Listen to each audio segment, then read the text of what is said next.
Molweni Mzantsi Afrika, molweni into zakuthi, molweni nonke. Nalikhaya lakwaMchofe kwa Ward 4 eQebedu elusikisiki phantsi komasipala iNquza. Nawukhumbula ke sike salibeka elikhaya ngenxa yokuba abantwana bade babe batshelwa indlu yabo ibiye ukugqibela. Baninzi ke abantu abanconywayo nabantu abakhankanyiweyo ekubambisaneni kweli khaya. Singabala uManyano Initiative SA, umbutho ongathathi ntweni ojikelezayo uncedisa.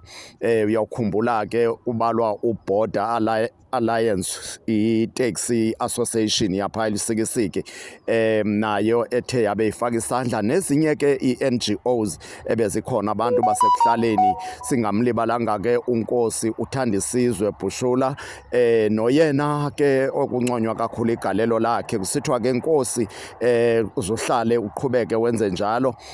Ukhansila uMr Khwaza, uLungakazi onguward committee, nabantu belali bethunana abaphuma bazama ukuhlangula eli khaya, bancedisa ngezinto abancedisa ngazo.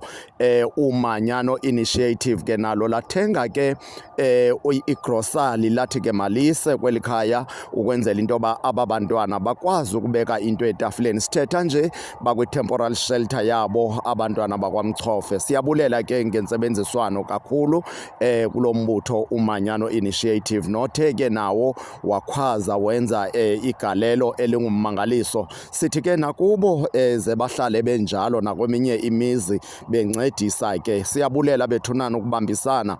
OR Tambo District, iNquza Municipality phaa koSizanele, siyabulela kakhulu bethunana ngokubambisana. Sithi enkosi maze nethole.